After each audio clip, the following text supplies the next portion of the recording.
วัสดีพี่น้องทุกคนวันนี้ก็มาเห็นหน้าของวันเซนเก่าเซนเคยเด้อมื้อนี้จะมาแต่งงานรายวันเด้อสำหรับใครที่อยากแต่งงานแม่บ้านที่เลี้ยงน้องหรือว่าดูแลผู้สูงอายุพ่อบ้านก็มีเข้ามาแล้วเด้อมาฟังกันเลยว่าจะมีอยู่หม้องใดแน่เนาะ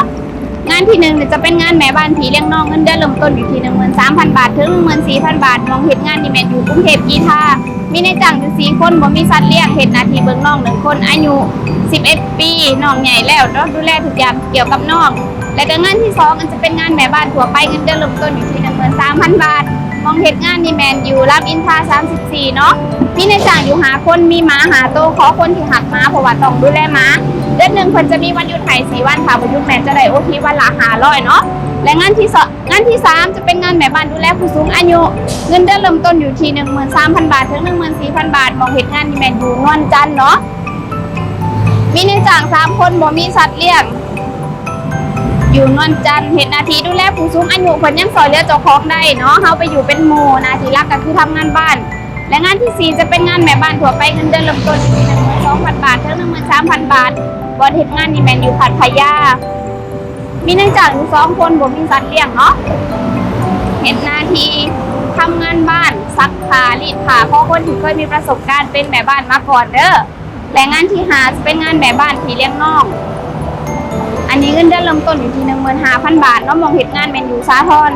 ที่บ้านได้จ้างมีนายจ้าง3คนมีหมา1ตัวเฮ็ดหน้าที่เบิ่งน้องแลกเกิดซอยแม่เพิ่นเบิ่งเนาะหลักๆก็ทำงานบ้านน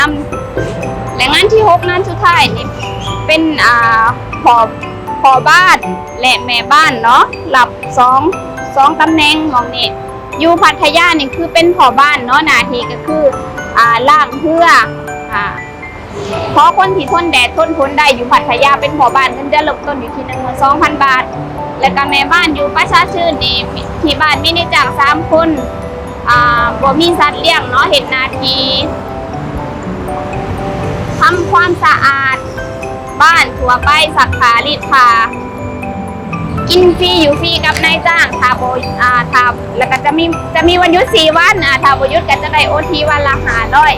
ใน2งานนี่ก็คือผู้ชายน่ะคือไปเฮ็ดงานอยู่พัทยาเนาะส่วนผู้หญิงก็อยู่ประชาชื่นเงินเดือน 12,000 คือกันเนาะสำหรับใครที่อยากได้งานใน6งานนี้ก็อย่าลืมเข้ามากรอกใบสมัครกันเด้ออยู่ที่จรัญสนิทวงศ์ซอย82/1เนาะบริษัทของเราจะอยู่เป็นตึกอยู่แบบนี้เด้อใครอยากเข้ามาก็อย่าลืมเนาะมายันมาบ่ถือก็อย่าลืมโทรเข้ามาสอบถามเด้อสำหรับมื้อนี้จะฝากงานไว้สำหรับมื้อหน้าจะมาแจ้งงานอีกเด้อสำหรับมื้อนี้สบายดี